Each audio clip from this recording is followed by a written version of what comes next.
right, who's adopting me now? Who needs a cat girl in their life? Hello, Miati everyone. Welcome back to another video. I am bringing you more Casual Geographic. Yippee! We are going to be watching wholesome animals this time. Normally we watch some gory stuff and some deep dives into some theories and other etc. But today it is the top 10 most wholesome animals and I can't wait. I love animals, especially wholesome and cute animals. So let's find out what the top 10 are. My favorite animal personally is a cow, and I know like that's really surprising because you're like, why the heck do you like cow? I don't know. I think cows are cute, okay? And if you're new to my channel, yes, I am a biologist. I went to school. I got a specialization in biotechnology, which is DNA and microorganisms and all that little tiny stuff. But that is my specialization if you are ever curious, because I know some of you guys are like, what? If you're a biologist, why don't you know this? And I'm like, well, because I know what bacteria is, okay?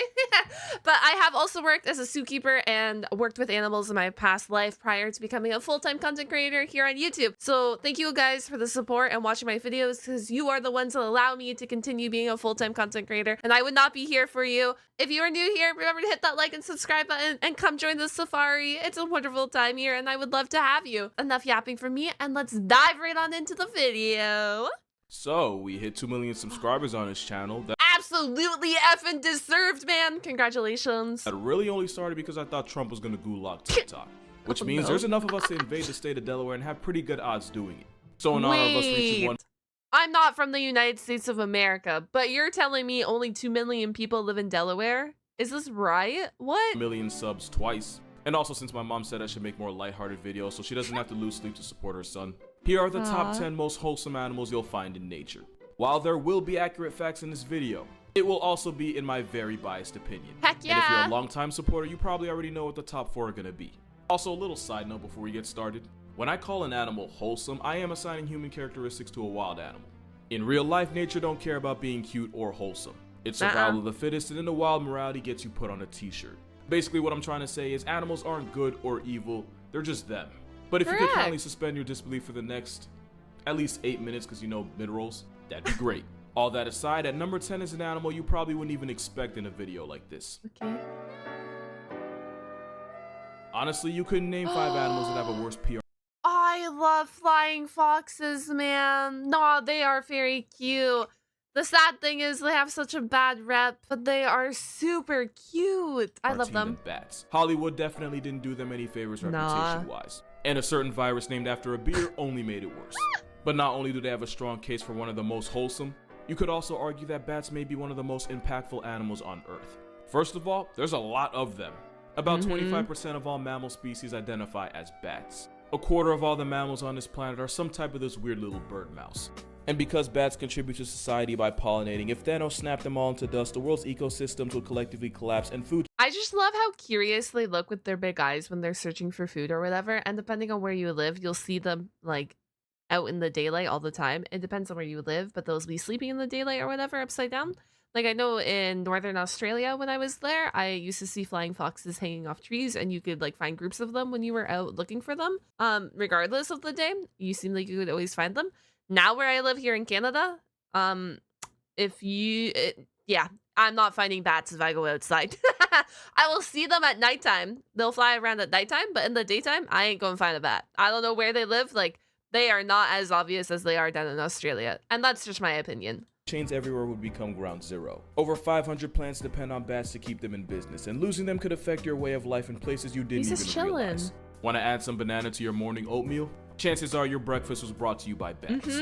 Enjoying a mango smoothie on the beach? You're probably drinking the fruit of this fur kite's labor. It's just sad because they have such a bad rep due to rabies, but at the same time, like, I think in America, according to the statistics or when the last time I checked, yes, they were the #1 transmitter of rabies, but your other critters were just as impactful in spreading rabies. And I mean like your little like rodent type things, like your raccoons and your stuff like that. Raccoons, foxes, all your little critters that come around at nighttime.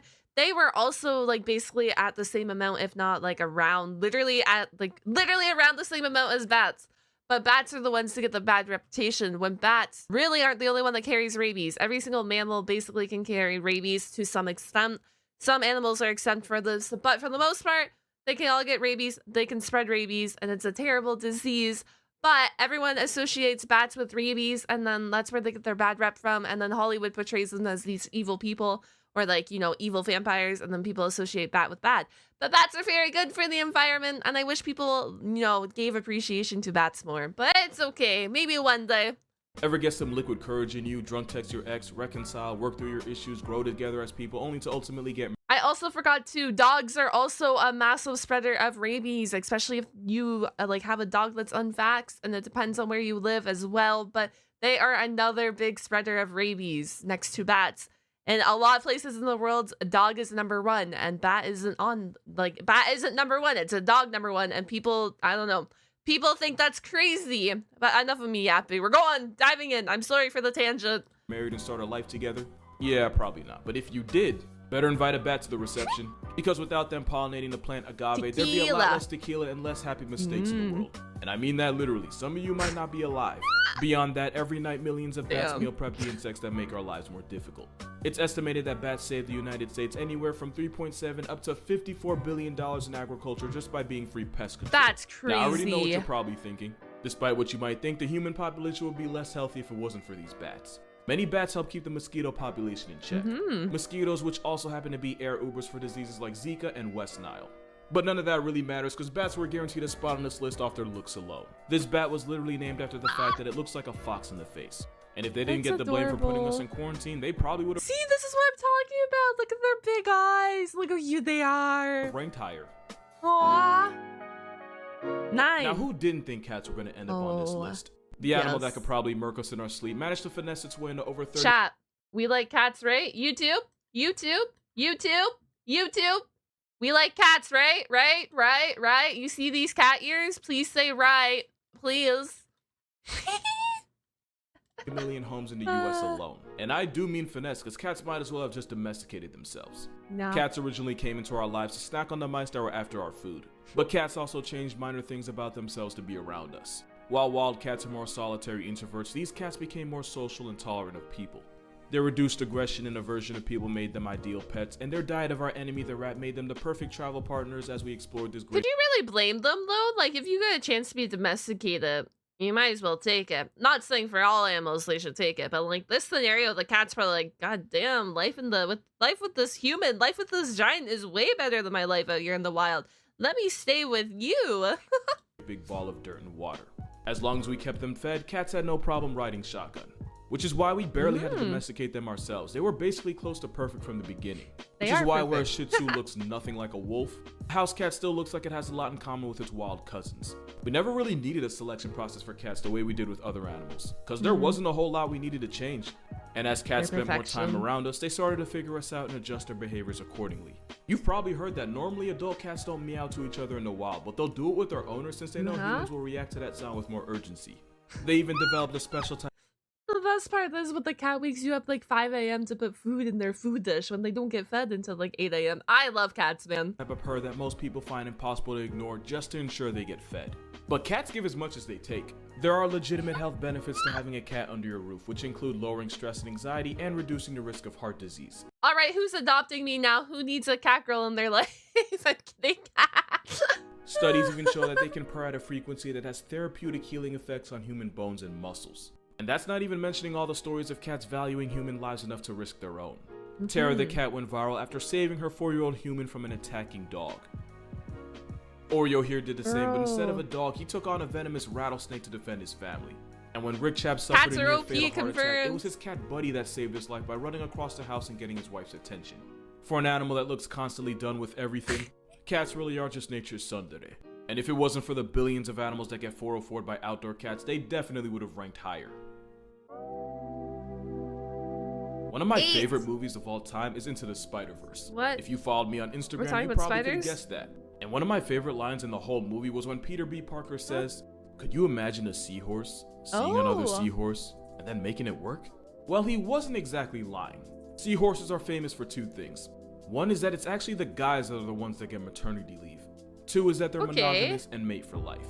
You know what? I know this is his list, his top 10 most wholesome animals. I wouldn't personally have seahorses on this, but I respect it. They do have unique factors that go on in their life, so they do deserve their spot here, but I would have never thought to put a seahorse on this list.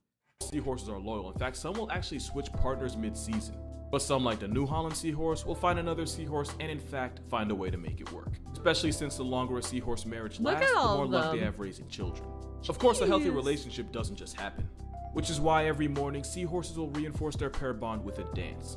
They often intertwine their tails and even sometimes change colors as they mirror each other's movements in their version of a waltz. That's so cool. It is aggressively wholesome. And then there's the fact that males are the ones that give birth, and some can pop out thousands of Xeroxes at once. And as soon as he does, his partner's ready to knock him up again.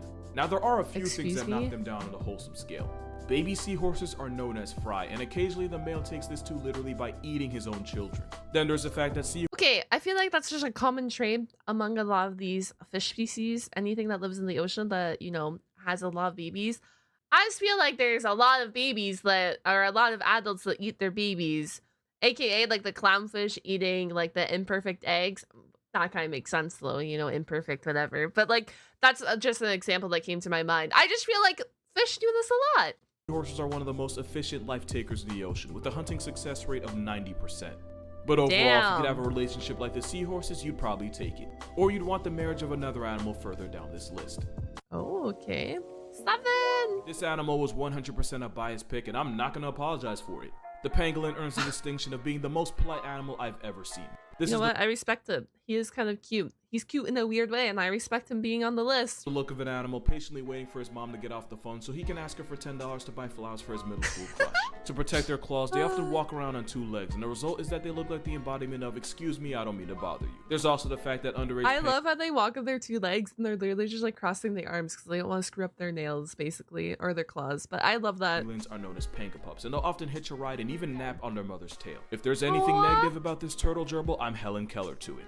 Instead of being predictably related to armadillos, they're actually closer to carnivores like cats, dogs, and bears. And that is exactly the kind of defiance I respect. Pangolins will often take mud baths to help keep themselves parasite-free, but it somehow also manages to make them even more adorable. But because we can't have nice things, pangolins are the second most trafficked mammal by humans. The most trafficked are humans themselves, which is what inspired this group of men from protecting this pretty privileged pinecone from perilous poachers. Whether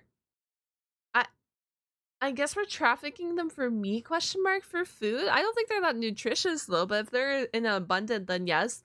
It's really sad to hear that they're the second most trafficked mammal. You better like this video. That sentence took way too long to pronounce. To raise awareness of their efforts, a photographer did a photo shoot of these men with, of course, their penguins. Even with their population threatened, you can still count on this live-action Pokemon to put a smile on your face. Like bats, pangolins do get a lot of blame for a certain beer virus. And of course, there's that South Park episode about it. But like I said, I'm Ray Charles to any form of pangolin slander, and that's simply not going to change.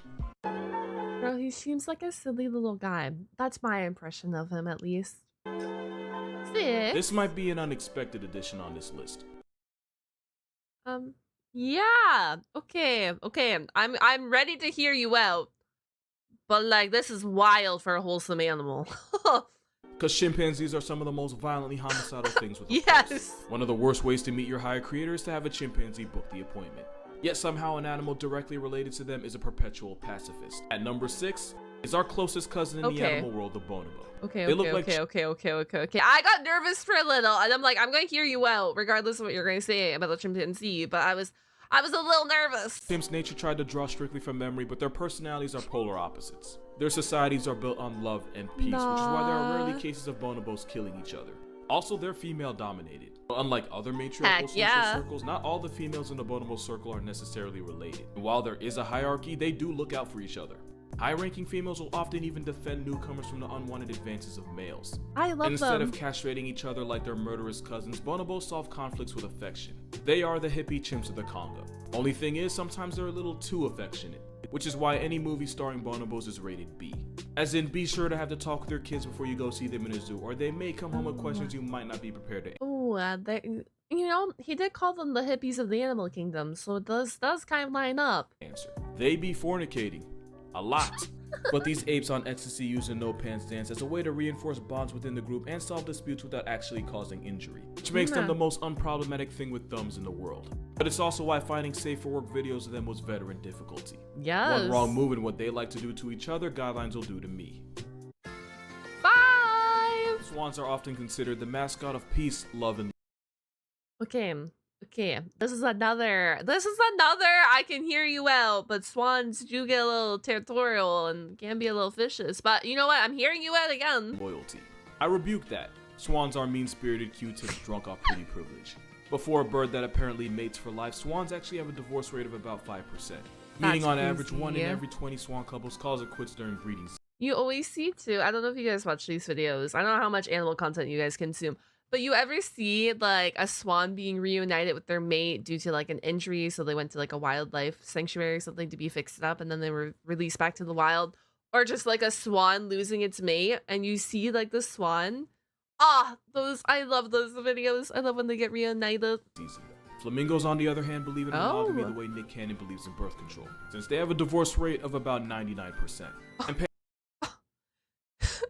okay, so flamingos literally do not stay with one another. penguins aren't even worth discussing since they'll cheat on their partner with a hole in the ground. But the most faithful of the birds is the albatross, with a divorce rate between 1 and 3%. The albatross will spend years waiting for the right mate. These seabirds can easily live into their late 50s, so if they got one thing, it's time. Once two albatrosses do pair up, they'll perform a synchronized dance ritual to strengthen their pair bond.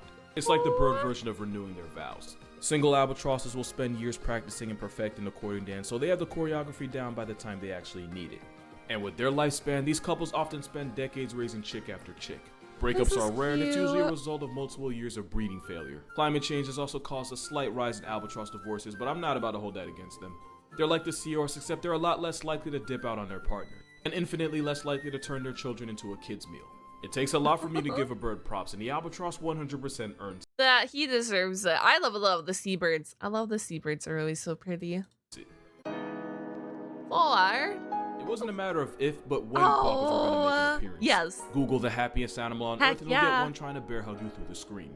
Like the pangolin, the quokka was guaranteed a spot on this list on their appearance alone. Of course he was. Being the most photogenic thing in nature counts for something. And since quokkas on Rottnest have no natural predators, they have little to no fear of humans. Which is how quokka selfies became a thing. You know what? This is how you do it. They evolved to stay on the island where there was no predators, and now they're just living their best life. And the only thing that they have to deal with is us. But I don't think they're that, you know, mad at us. I don't know though. Maybe they are. I've never seen a quokka in real life or never been to the island, so I don't know.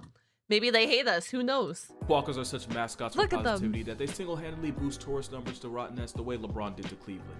In fact, you're probably surprised, not that quokkas are here, but that they're not ranked higher. Well, there's always going to be people that take things too far, and that often gets them attacked by quokkas, and oftentimes it's the children getting the worst of it. To be fair, going viral... Okay, to be fair, if it's the children getting the worst of it, the child has probably done something to upset the quokka, aka has probably touched it. Or, you know, got too close to its personal space. Because sometimes, I'm not calling out everyone here, but sometimes people forget that animals need a personal space and they always get too close to them. And then they are surprised when the animal turns and gets pissed off. Like, it's like, oh, who would have thought? Or another thing is, too, people can't read animal body language, so they can't see the signs prior to this happening. Because a lot of animals will give you signs prior to biting. But, like I said, some people don't learn animal body language. And, like, why would you unless if you're around animals all the time? So it's like also a common thing that they probably just didn't even realize. It would have been the worst thing that could have happened to them. Tourists often treat them as a plush toy rather than a wild animal, and that often gets them dealt with appropriately. And as their lack of fear towards humans gets taken advantage of, the quokka ironically gets abused by those same humans. Which of course means them lashing out has nothing to do with them and everything to do with us. There's also this. While quokkas don't actively beat their children, mothers will loosen muscles in their pouch as a last resort when being chased by a predator. So as the screaming, writhing Joey falls and distracts a predator, Mom of the Year gets to live to make another baby. Which makes sense in the grand scheme of things, since you'd rather lose the baby than the baby maker. But that kind of parenting does you no favors in a list like this. But it doesn't change the fact that when this travel-sized kangaroo steps up, depression hears boss music. Okay, we're in our top 3. Ooh, I'm so excited. See? Like I said, if I was doing this list, everyone would be cows and everyone would roast me in the comments. Thank goodness I'm not doing this list. Google "we don't deserve" and it'll autofill dogs in the search box. Google knows what's up. The irony is that the animal we got dogs from had every reason to hate us. Thousands of years ago, wolves and humans hunted the same prey and were each other's biggest competition. But then we teamed up, and now you can expect to find a dog in millions of homes worldwide. From apex predator to devoted house pet, there are just too many wholesome facts about dogs to count. For example, studies showed that dogs are more likely to approach someone who's crying rather than someone who's talking or just humming, and that's regardless of whether it was their owner or just a stranger. In the same experiment, I think dogs are incredible too with everything that they can do. Especially like service dogs, like the ones that can smell for like glucose level drops. Working as service dog, a police dog is amazing too. The ones that can sniff out any little thing in your luggage that you accidentally forgot, like an apple or something. Like, I think it's incredible all the things that dogs can do. dogs would approach a stranger with submissive body language, almost as if they were trying to comfort them. Another experiment showed that dogs actually preferred interacting with individuals who use high-pitched baby voices with them instead of those who use normal, deeper voices. But my personal favorite, when a dog and its owner make eye contact, both bodies release oxytocin, which is considered the love hormone, which just so happens to be the same one released when a mother and a newborn interact. You don't have to say anything, you don't have to touch them. You can stare at your dog and you'd be bonding. Which says a lot since their cousin the wolf sees that same eye contact as a challenge. Yeah, I was about to say, do not stare into a wolf's eyes. Unless you want to get... You know what? Just don't do it, okay? Only that, but dogs are one of the few animals that understand the gesture of pointing. Meaning you could point at something across the room and a dog will understand the look in the direction you're pointing, where most animals will just be interested in your finger. Little things like that only happen after hundreds of years of being right by our Look side. at them! We have service dogs, emotional support dogs, medical response and police dogs. Basically any job worth having can have a dog involved somehow. We even trust them with our children. We didn't even talk about the farm dogs. Like, Casper the Great Pyrenees that murked a whole bunch of coyotes. Like, how cool is that? Yes, they're wholesome, but they can be deadly when needed. Not deserve dogs, but dogs 100% deserve this spot. I agree. Okay, too, with the RuneScape The music? silver medal of wholesomeness goes to the capybara. Okay. No matter where this plus-size guinea pig pulls up, it's always with good vibes and zero conflict. There are Sea Shanty by RuneScape is a perfect theme song for the capybara as well. Entire threads of cappies existing around other animals completely unbothered. The thing is, they could be a complete menace and it'd be totally justified. Capybara live in one of the most dangerous neighborhoods in the world and often share an area code with predators like jaguar, caiman, anacondas, and eagles. And it's not like these buffed beavers are tanky enough to have no worries. They often fall prey to those same predators. Normally, any animal that can get meal prepped by so many others is often high-strung and hyper-aggressive by Bro, he's just casually like jumping on the back of the jaguar here. Casually. nature. Nature knows zebras use that excuse. Yes. But not only are capybara the complete 180, you'll even see them around the same animals they should be afraid of. Because this heavyweight hamster is allergic to most forms of conflict. Which is why when a bunch of orphan puppies needed a foster mom, it was a capybara that stepped up. But as chill as they are, capybara are still roided up rodents with teeth that they will Look at their teeth. Imagine getting bit by that. That would hurt. use to defend themselves against people. But like with the quokka, if you manage to make this horse rabbit angry, you definitely did something to deserve it. Aside from that, a happy cappy is one of the most wholesome sights in Look nature. at them. But they just barely miss out on the #1 spot. This is like one of the animals I do want to see IRL one day, like in real life. I don't care where I see it. I would love to see capybaras. #1. Of course the manatee was going to be #1. I love manatees. Oh, yes. I'm in there. I love manatees because they're like the cat of the sea. Personally, that's why I love them. I think they're really cool, but I respect Personal the... bias would allow no other outcome. Because their teeth are way in the back of their mouths, manatees are physically incapable of inflicting any form of violence, even when they really should have. There are no recorded cases of manatees attacking other animals or people. The closest you get would be a water balloon curiously approaching you and accidentally knocking you off your paddleboard. Yes. Alligators are seasoned prehistoric killing machines, and even they give manatees the right of way in the water. Also, its closest relative happens to be the elephant, so again, any spot other than #1 would be an insult. The only problem is their natural And then when we see animals like this, is like you said, his teeth are way in the back of his jaw, so he doesn't really have a defense mechanism. Yet he's like doing perfectly okay. Like he still made it. Like, isn't that cool? Evolution is so cool to look into, and like the way that things survive.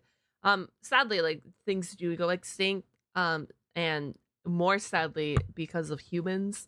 But it's really cool to see that the manatees can still be alive. I don't know if they're thriving. I don't know about the population of a manatee wherever they are, like in their ecology that they live in, but it's so cool that we still have them, even though like they have zero like defense mechanisms basically. curiosity can put them in harm's way when humans, especially boats, are involved. Laws had to be put in place to protect manatees from harassment since we all know they're not going to defend themselves. They're literally too unproblematic for their own good. Dogs kill thousands of people a year, and someone in the world right now is walking around with a scarf from not respecting the quokka's space. Like, honestly, if you're looking at manatee, the only way the only defense mechanism a manatee has, for the most part, is to turn around and swim away. That is, like, the defense mechanism of a manatee. But you won't find a person who's been seriously hurt by this gentle giant. Because in a world full of darkness, the sea squishy is a beacon of positivity. Yes. But that's gonna do it for this video. Oh, I like For this daily video. uploads, be sure to follow my TikTok and Instagram. Especially Instagram, since they don't want to give me my blue check. To watch videos before I post them, also consider becoming a patron on Patreon. That's weird. If you don't want to do that, kindly consider subscribing. It's free and there's no better price than that.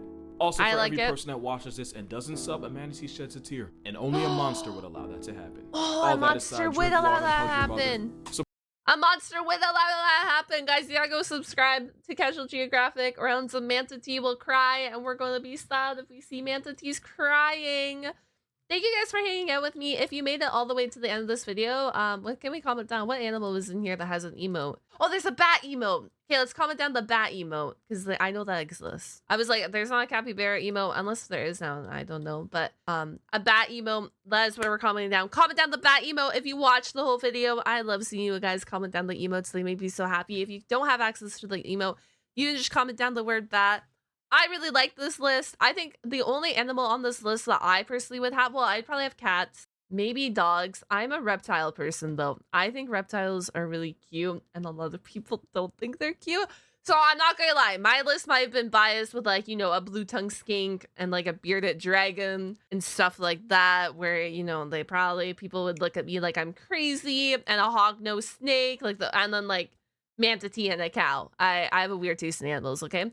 Please let me know your most wholesome animal in the comment down below as well. I want to know. I want to know what you guys think is the most wholesome animal.